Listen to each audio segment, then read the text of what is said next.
светильникті жинау үшін мына осылай сабақтары барады сіздерге.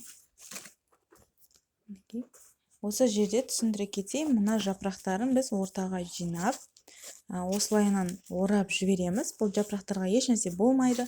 Барғаннан кейін сіздер мынандай екі штыр тұрады, сол штырға саласыздар. Осылай оңай кигізіледі екеуі де.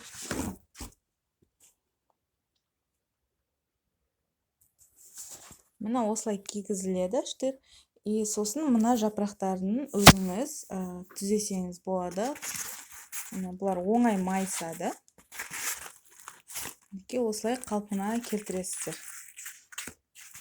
Бұлар арнайы проволокада, бұларға ешнәрсе болмайды. Мына осылай қалпына келтіресіздер. Сосын роза гүлді мына осы жерге лампочканы бұрайсыздар. Лампочканы осы жерге бұрап, и мынаны роза гүлді бұраймыз. Осы плафонды кіргізіп, осылайынан бұрайсыздар.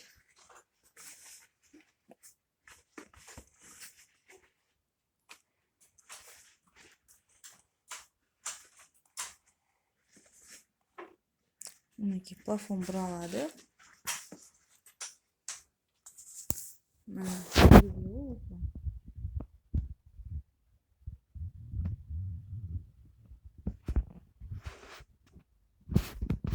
Бутон бар бізде. Бутонның осындай жерінде сабаққа кигізілетін нәрсе болады. Так, мына осы жерге осылай кигізіп қоясыздар.